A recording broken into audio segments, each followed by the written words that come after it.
Well, good morning, everyone.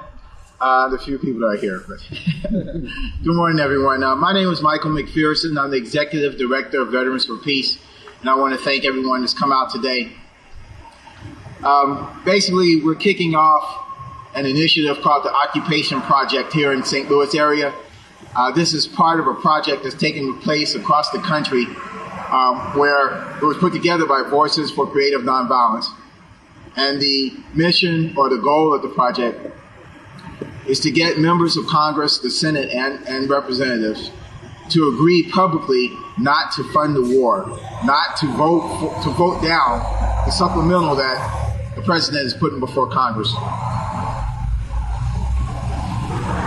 As most of us know, in November, the people of the United States, the voters, changed leadership in Congress. And the biggest reason they did that is because they want the war to go in a different direction.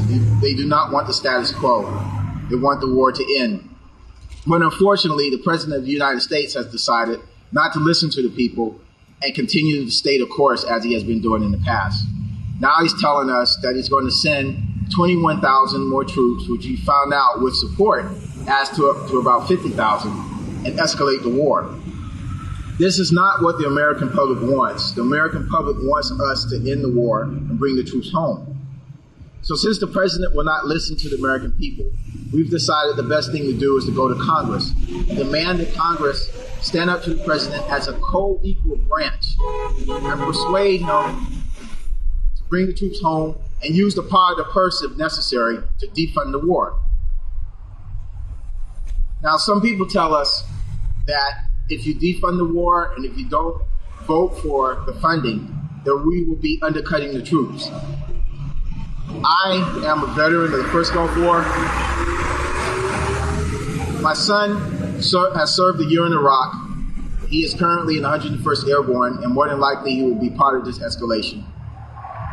Also, there's been an appeal for redress where over 1,200 active duty people and some people who are in Iraq right now have said they want to come home, bring the troops home. Defunding the war will not undercut the troops because there is no clear mission in Iraq. The soldiers cannot stop the violence that is happening there. Defunding the war will actually support our troops. Bringing them home is the right thing to do. Also, it's disingenuous to say that if we do not vote, if Congress does not vote to appropriate the money, that there will not be money to bring the troops home. That's not true. There's money in the pipeline right now, enough to bring the troops home. So what we want is for Representative Carnahan and all the Missouri representatives and the two senators to publicly say that they will not vote for the appropriations bill, the supplemental, and that they will bring home our troops. Now, we're going to have other speakers today as well. The next speaker will be Woody Powell. He's a member of Veterans for Peace. We have members across the country who will be participating in this occupation project in various parts of the country. And one other thing, it's important to know that if you want to participate, you can go to the occupationproject.org, sign up to participate, and you can participate in different ways. You don't have to do the civil disobedience. You can support us in different ways. Now, Woody Powell. I'm Woody Powell. I'm a veteran of the Korean War and a past executive director of Veterans for Peace. And Russ Carnahan, whose office is behind me, happens to be my representative. And I want Mr. Carnahan and other representatives and senators to ask certain questions of the administration and of themselves that are not being asked publicly. It's my understanding that there are 14 permanent military bases under construction or having been constructed already in Iraq. 4 very, very large ones. That sends a message to the people of Iraq and to other people in the Middle East that we are not really interested in leaving that country, that we really are intending to be an occupying force. Now, whether that is our true intent or not, I want to find out. And I want them to talk about and ask questions about those bases which are sending that very, very bad message. I don't understand how our forces over there can possibly bring peace and stability to an area where we are perceived as the problem, an occupying force that is trying to control a resource.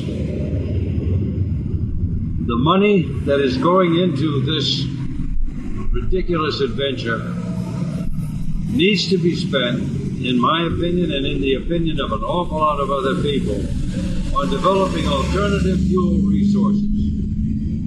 Everybody seems to be avoiding the issue of oil, and that's what is there, and we would not be there unless there were oil. We didn't go to Rwanda when there were massacres going on there, but we did go into Iraq because there's oil. And it might as well be spoken of very, very plainly. And that is why there are all those bases there, to assure our control over that particular resource. The American people need to know that. The world needs to know that we know it. And I am adamant in wanting my representative to prevent any more bloodshed over this resource. The money that is being spent on war needs to come back to this country and be spent on alternative energy resources. Thank you. Good morning. My name is Andrew Wimmer. I'm a member of the Center for Theology and Social Analysis here in St. Louis.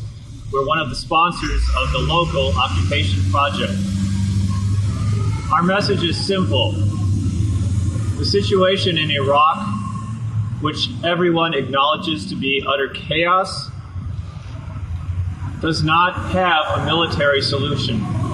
It requires a diplomatic, a political,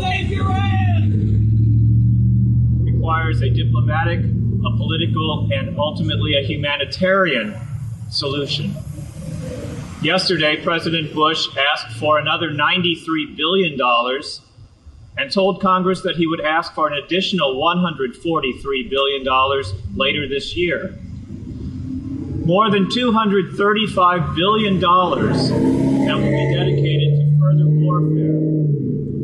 This morning, Kathy Kelly, who sponsored this action, spoke and said that as she was living in Amman, Jordan over the last 2 months, she witnessed 750,000 Iraqis flooding into Jordan, 850,000 Iraqis flooding into Syria. The United States is currently spending 0.01% of what we spend on the war in order to provide humanitarian relief to Iraqis who are suffering desperately under our occupation.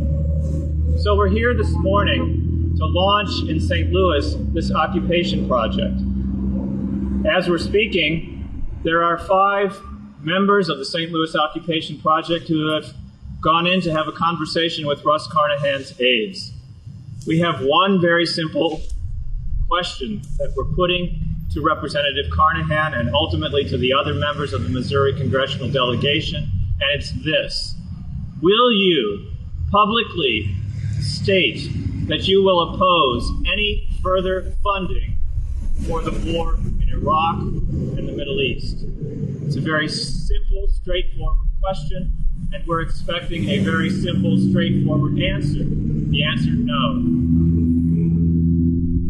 And until we receive that answer, we're prepared to occupy the office of Senator Carnahan. 5 women who are in the office right now are prepared to stay and wait for that answer from Representative Carnahan. So the premise of the occupation project is simple. No new funds for the war in Iraq. No new escalation of the war in Iraq and into Iran. Stop funding the war. Begin seriously engaging in withdrawal and humanitarian relief for the millions of victims of this war. Thank you.